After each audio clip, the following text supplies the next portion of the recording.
Hello and welcome to Computer Tech and More. Today we're going to be taking a look at the Noctua A15 fan and seeing how it does in my updated testing methodology for noise testing. Well, I recently updated my noise testing methodology from basically placing the microphone as close to the fan as I possibly could without it interfering with it, to having a fixed distance with a measurement pole and putting foam panels up around it to try to isolate as much noise as I can and running it that way. Originally, my noise variation was plus or minus 4 decibels, so that's an 8 decibel range.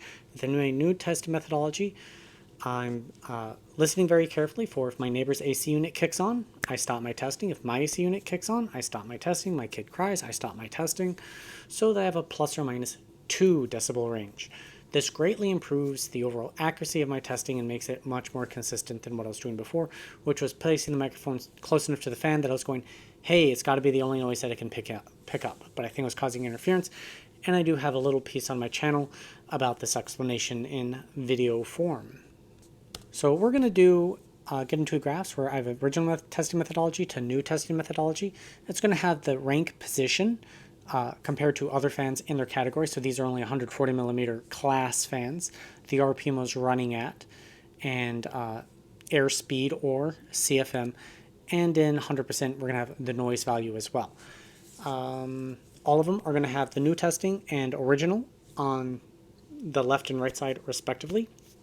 So let's get into what we're taking a look at, and then in the later part of this video I'll go in deep dive into each of the tests that I ran and explain why the test is important and basically what we're overall seeing in it. Alright, so first up we have cooler testing, and this is noise normalized. Originally the A15 ranked 15th, moving 0.5 meters per second of air.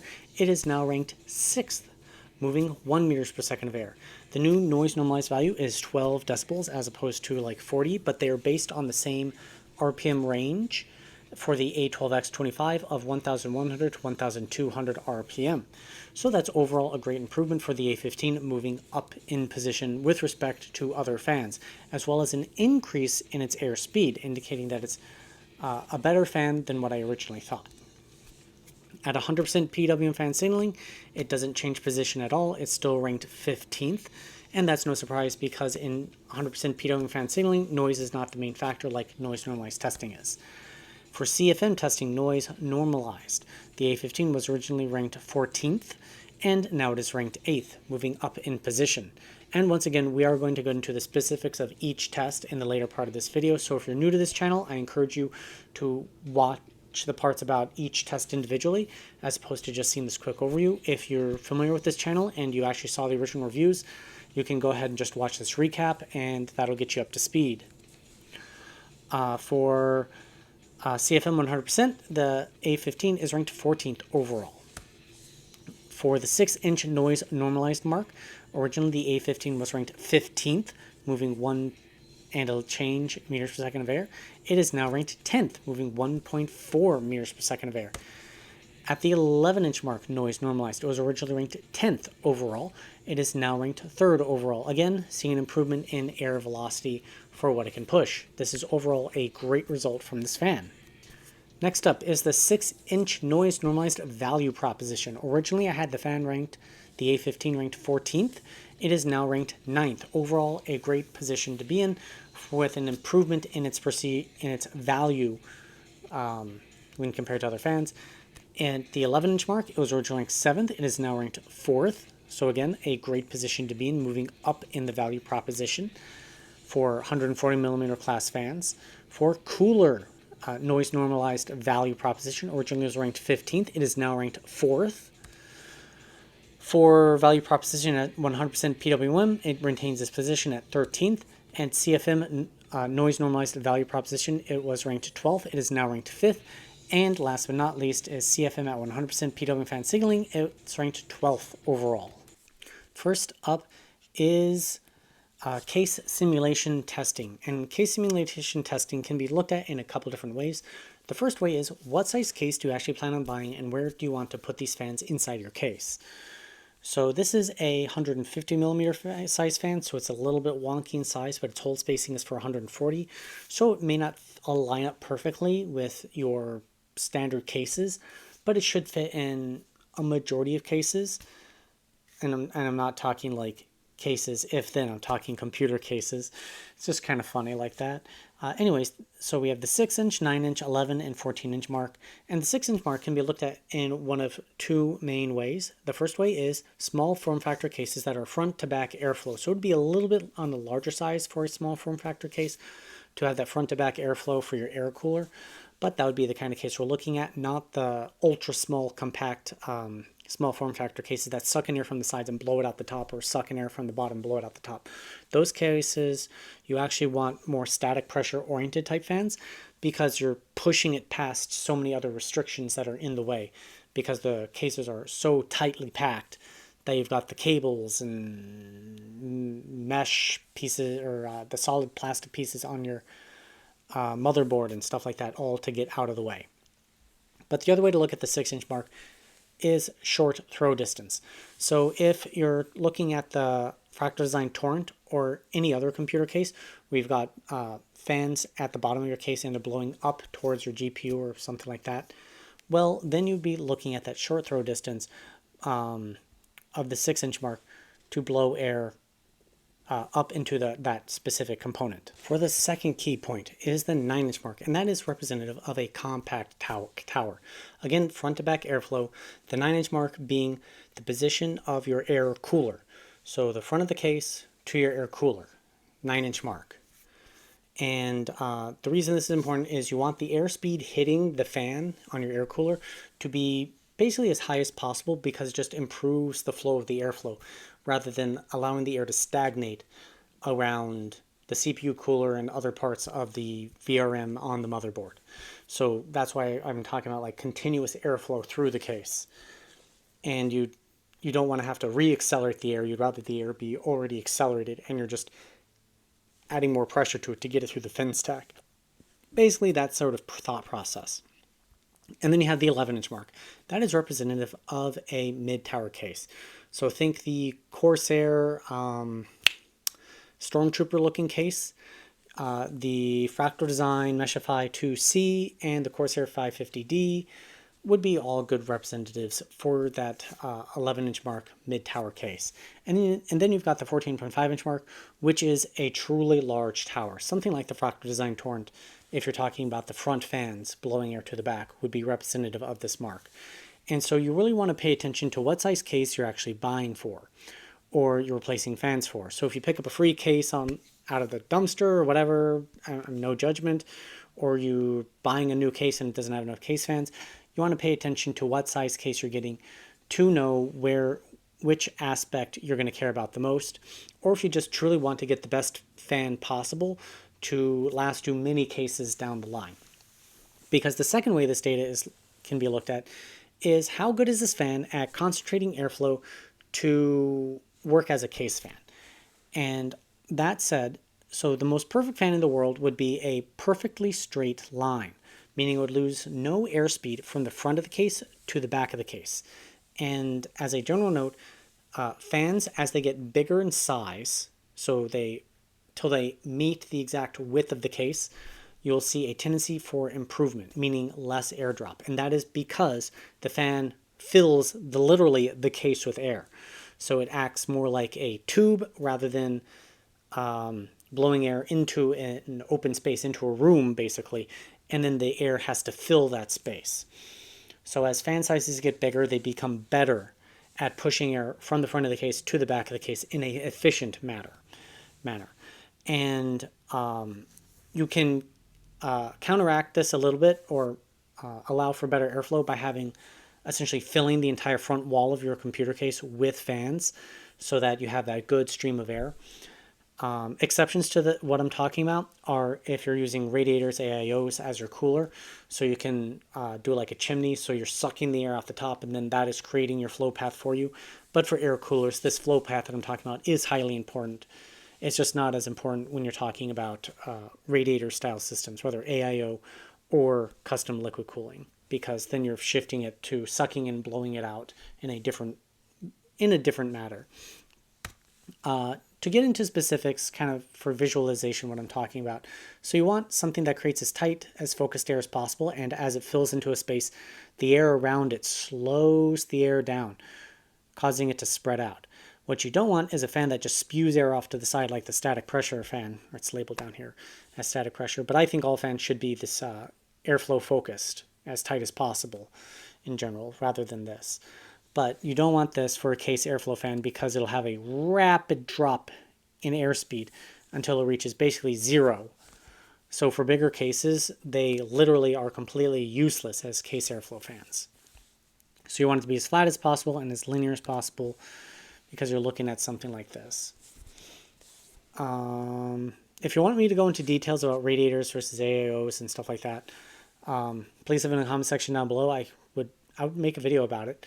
As for filling the front of your case with fans, that is an efficient way of basically filling the case with air so that it acts more like a wind tunnel, basically, or a tube, rather than a room that needs to be filled with air. So you would see a vast improvement in performance of air speed going through your case and performance if you do that. Anyways, how do we compare it against other fans, or at least my control fan? So my control fan is my baseline of basically saying, hey, this fan is good, or hey, this fan is bad.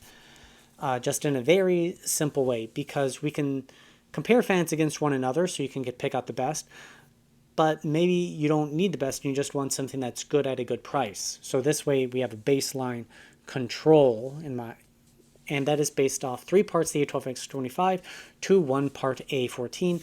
Just 2 fans I consider very good in their respective categories, Formula 1 brand Noctua. So the control fan is outperforming the A15 in blue, the A15 in red, the A14 in blue, and the X2GP18. So I included the X2GP18. That is the stock fan that comes in the Torrent case as a demonstration, basically purposes. You'll notice that we have RPMs listed over on the side. So the X2GP is spinning at a slower RPM, but has a higher airspeed at the 6, 9, and 11-inch marks. And then it actually is kind of interestingly, doesn't perform as well at the 14.5-inch mark as one A15, even though the GP18 is a 180 millimeter class fan. And then you do see how they outperform 140 millimeter fans, or like you could almost consider the my control fan like a 130 millimeter class fan. Anyways, that's kind of a side joke. But the A15 is a very interesting result. It's nearly flat, which we did see in the earlier graphs. But it really shows that it's a very efficient design for airflow type purposes. How about at 100% PWM fan signaling? Well, unfortunately, the A15 doesn't spin that fast, only at 1,230 RPM, but it's only 18.4 decibels. The A14 is spinning faster, 23 decibels. The GP18 spinning actually slower than the A15, but producing the most noise out of all 3 of these fans. But it's also moving the most air. The A14 is moving the most early on, but once again, as we get farther deeper into the case, farther away from the fans, the A15 really struts its stuff, showing how efficient it is at actually blowing air. So I wouldn't recommend it for smaller cases, but for a large tower, I think it's safe to say it would be a good pick for getting air from the front of the case to the back of the case. But how does this fan compare against other fans? Well, highlighted in blue is the A15, and it basically reiterates my point. So the top pick here is the Centerlings 4 Pro 140, and it's spinning at 1,205 RPM.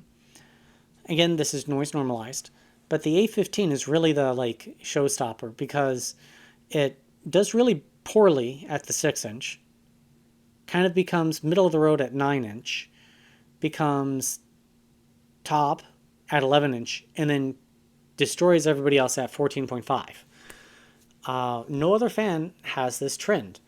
Other 140s just drop much more steeply, so it kind of shows how good a blade design is actually going on here that Noctua developed. Fan Fans that perform rather poorly are the Storm T3. It has that rapid drop in performance that I was talking about, and then it kind of levels off and then drops way off again. It's just a trend that we don't want to see. And then we also have the A12X25 listed in here just as a good representative point for a good 120 millimeter class fan, showing off where it's good and where it's not so good. So this particular 120 is good for the 9 or 6, 9, and up to the 11-inch mark. But once you're looking at big cases, you probably want to step up to a larger size fan. Next, we're taking a look at 100% PWM fan signaling. The A15 is now in orange, and it still has the same sort of trend, except because some of these fans have 3,000 RPM or 2,400. They're able to just win by brute force, and that's where the A14 IPC and the Silent Wings 4 Pro come in. They just are able to brute force their way to the top, while the A15 is more like nuance. So take that for what you will. And over here on the side, we have the name of the fan, the RPM it's running at, and the noise level it was generating for that RPM, that airspeed. So next up, we have the 9-inch mark case airflow test, airspeed versus decibels. We're going to jump back to another graph. The 9-inch mark was chosen because it's where fans start dropping in performance as opposed to the 6-inch mark, where they all look honestly pretty good.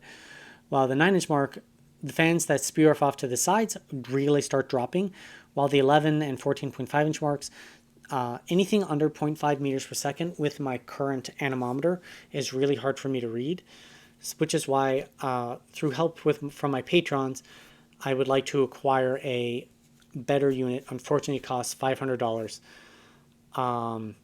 And there's no sense in redoing all my testing with just one piece of equipment. I want to upgrade my testing apparatus, the box that I do my case simulation test, to make it out of more solid materials so it would be less prone to pick up harmonic vibrations.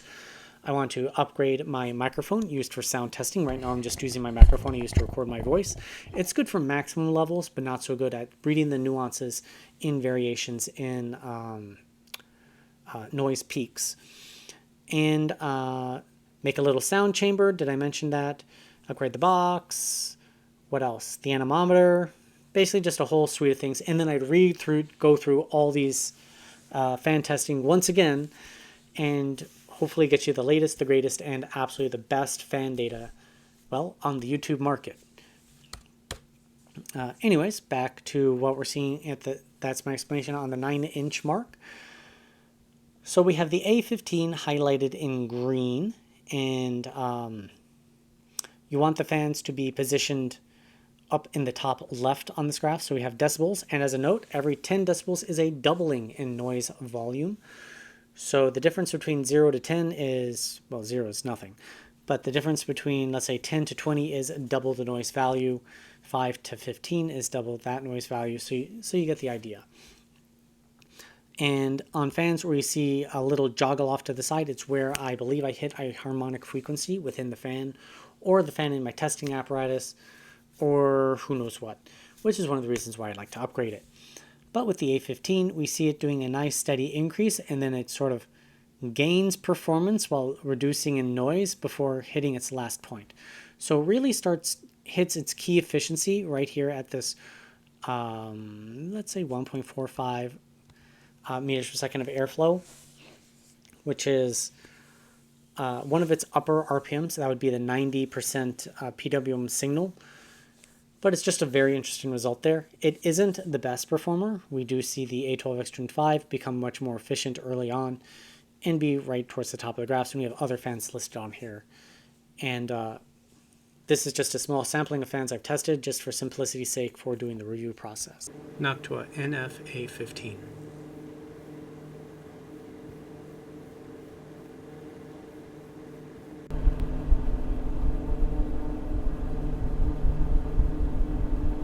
Next up, we have airspeed through my CPU air cooler testing. My cooler is U12A. As a note, the D15, the legendary Noctua cooler, has a much wider fin spacing. So based on these results, I would say that the A15 is optimized for that specific cooler.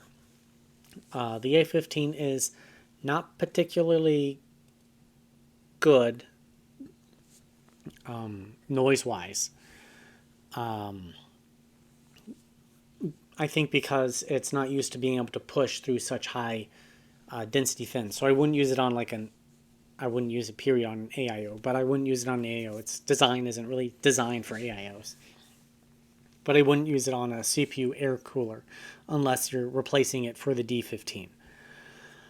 Now, what are we actually taking a look at here? So the left one is airspeed versus RPM. The right one is airspeed versus decibels. The left one is basically a blade efficiency. It's how good is this blade design at pushing air at a given RPM. And you want that to be as high as possible overall.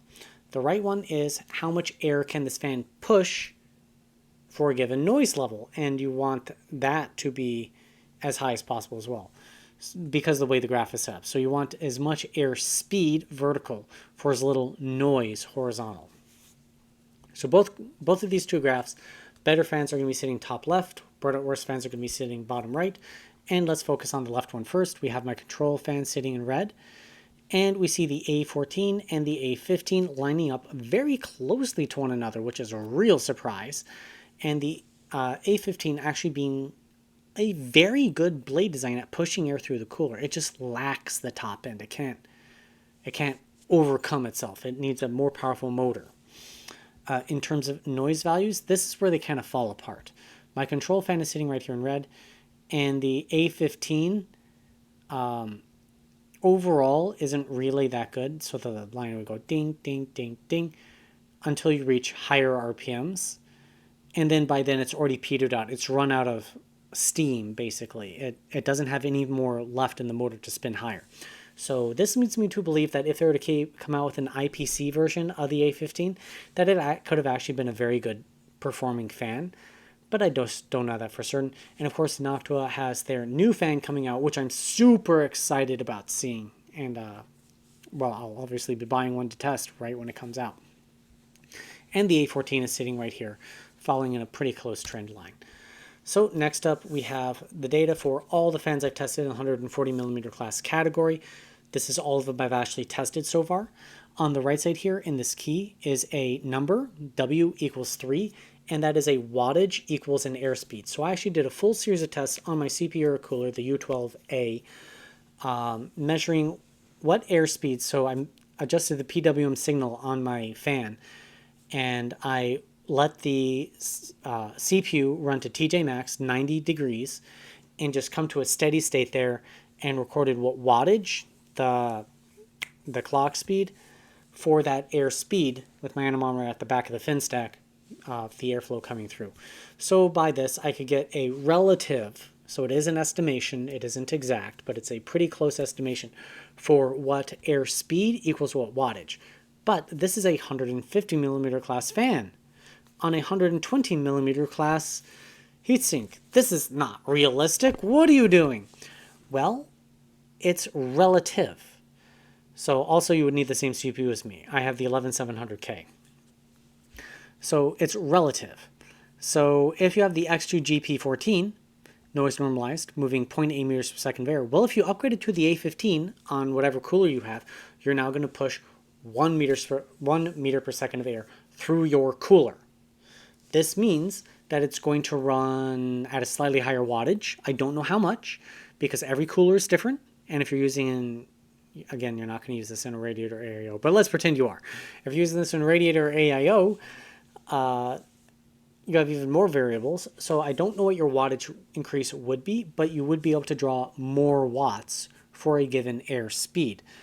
Or if you've got a locked CPU, so non-K Intel, or you've locked your clock speed on your AMD, you now can run your CPU at a cooler temperature for the same noise level. Or the last way is, let's say you think my 12 decibel noise reading is too noisy for you.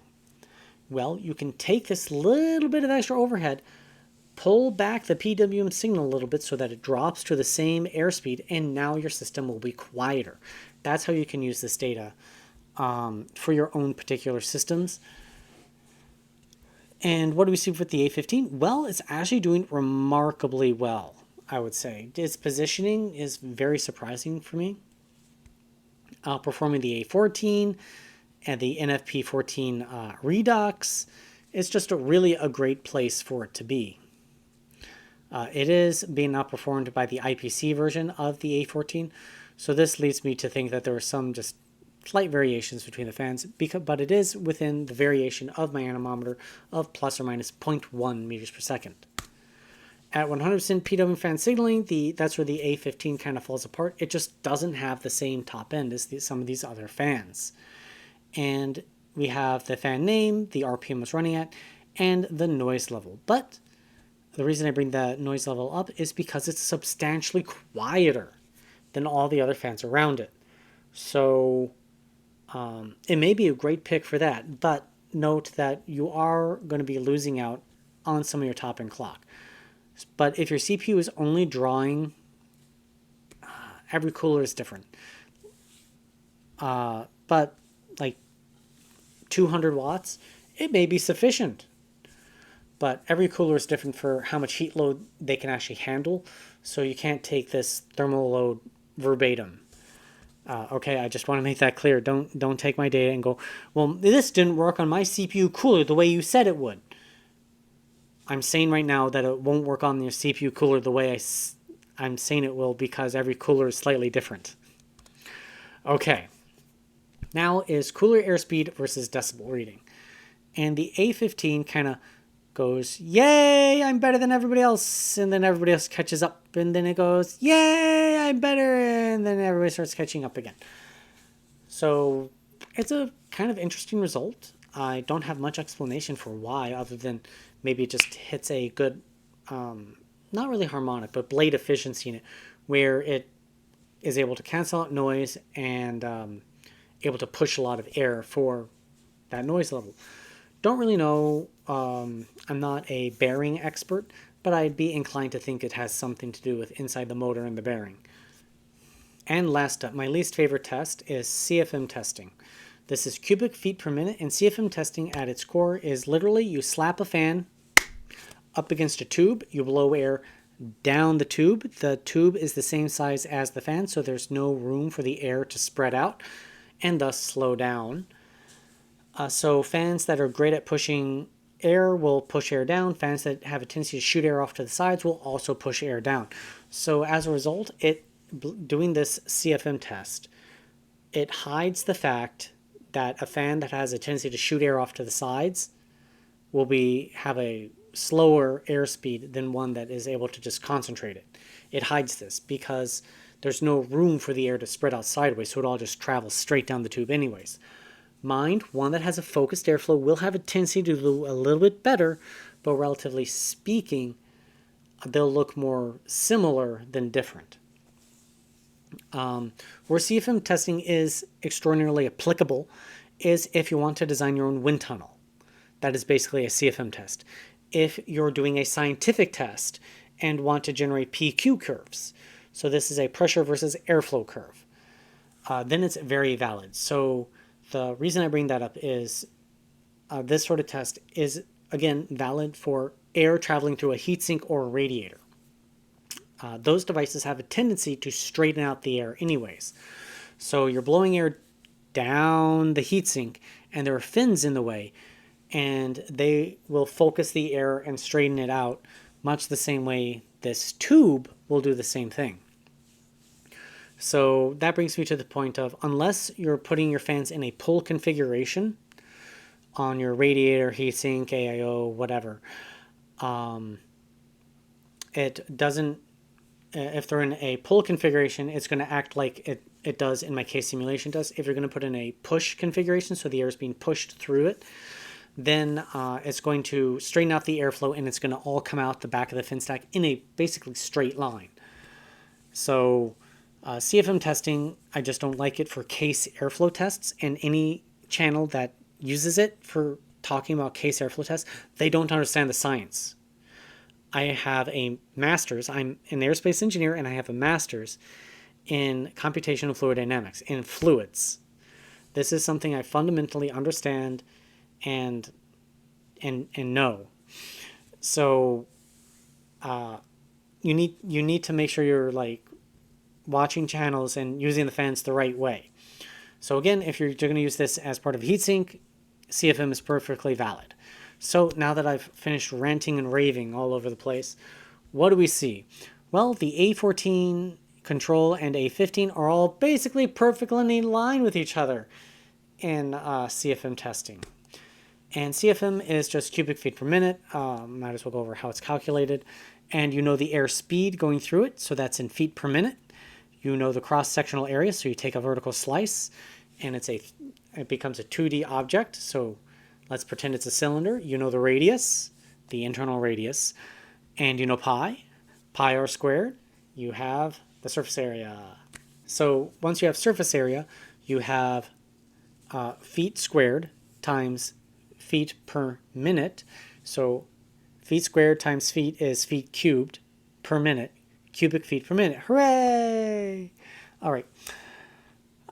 Next up, we have noise versus CFM. And once again, we're kind of seeing a different result than what we saw with the through the cooler testing.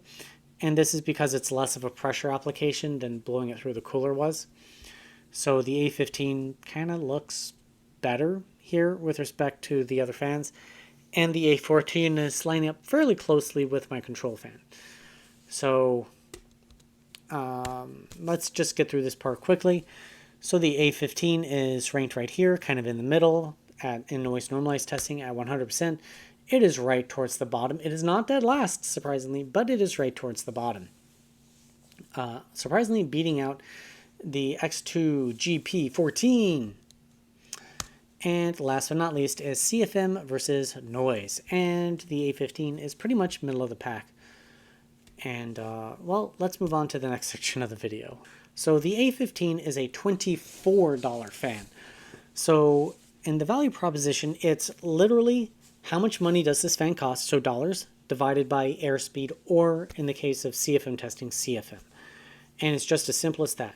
And who is this data best used for? Well, if you've got an ultra-tight budget where you're trying to squeeze every single penny out of your build as possible, then you're going to be using this data 100% because you are trying to get the max amount of performance you can get for the least amount of money. So you want to use it. If you have a mixed budget, so you got a little bit extra wiggle room here and there in your budget, and you want a little bit nicer fan in terms of aesthetic, or you want a specific aesthetic, or you want a little bit quieter fan, or you want to be a little bit higher performance, that's when you would take the data from earlier and utilize this data to figure out which fan hits your curve the best. I also forgot to mention if you want some RGB. And last but not least, if you got unlimited budget, well, then get whichever fan you want. The other case would be, well, you've got the A15 for your cooler. Do you want to buy an A15 if that fan went bad, or do you want to replace it with something else? Now, Noctua is known for doing optimization for their coolers, for their fans. So that means there isn't a guarantee that an A14 will outperform the A15 for the given noise value. But I would say it should. But if I were to do that swap, I'd actually get the IPC version, the industrial A14, as opposed to just the regular edition, if you're going to do that swap and upgrade. And as a other note, the CFM testing, the 180 millimeter fan will be excluded from that. And in CFM testing, 120s and 140s are not directly comparable. And on all the graphs, we're going to have noise normalized on the left side here, and we're going to have 100% on the right side. So the A15 is overall a pretty good value at the 6-inch mark. It's not the best. There are many fans that completely blow it away, but it's not terrible for its size category. But due to its odd size, you would be probably limited to only 2 of these fans in the front of your case. I plan on doing testing to try to do a simulation calculation for 320s versus 240s versus 2 180s in the future.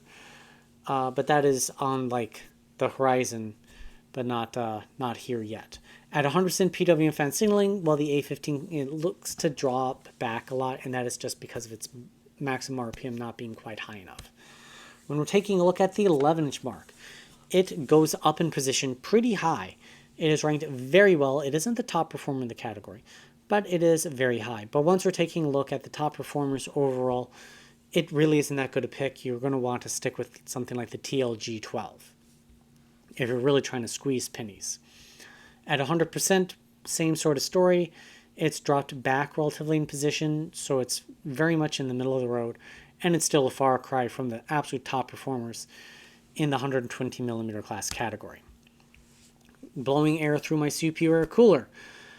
Well, it's not that great. There are many other fans that are doing significantly better than it, including the TLG12 and the P12 Max. So really isn't recommended if you're on an ultra tight budget. Not that it's a bad fan, it's just not a value pick. And last but not least is CFM testing. Again, ignore 120 millimeter class fans if you're looking at 140s, and if you're looking at 120s, ignore the 140s. The NF-A15 actually looks significantly better compared to other fans in this test, except for when you're looking at 100% PWM fan signaling. So that leads me to my final thoughts for the A15. If you're going to use it as a case fan for anything other than a mid-tower and larger, it'd be a pretty good pick for the front case fan. Mind you have to deal with its aesthetics and hope that your case can fit it properly. So that is the condition. As a exit fan, so putting it as the fan in the back of your case to blow air out of it, it might be a truly excellent pick because it's pretty quiet. It's actually okay, like blowing air out the case because of the restrictions of the grill back there. It's quasi pressure, but it should do very well back there and not be too restricted. So again, aesthetic wise, you have to like the aesthetic, and it should fit most cases. So if it fits, it's not a bad choice if you want to stick with Noctua. Otherwise, I think you should get something else because it is sort of an odd shaped fan and may look weird inside your case. But that's up to you to decide. Let's get to my wrap-up section. And last but not least is my data. So at the end of every video, I like to show off my raw data. You're welcome to use this data for your own personal uses. So if you want to copy it down and put it into your own Excel template, you are more than welcome to do so. I just ask if you do it in any sort of publication, video, written, journal, whatever, anything that gets published. I ask that you reference me and my channel. I'm the one who generated this data. Each fan takes me between an hour and a half to collect this level of data. And then it takes many more hours to update my graphs and charts to be aligned perfectly. And it takes even more time to, well, make my presentation and write the basic script. So I thank you for referencing me if you're going to use it. But again, if you want to use it yourself for your own purposes, you're more than welcome to do so. That brings us to the end of the video. Please subscribe for more content. If there are any fans in particular you want me to check out in the future, please leave them in the comment sections down below. And I'd really appreciate it. I appreciate all of my patrons supporting me in this channel. And please check out my Patreon page if you would like to help me grow as a channel so that I can basically be your #1 source for fan data on the internet. Anyways, thank you very much. Have a great day, and I hope to see you next time here on Computer Tech and More.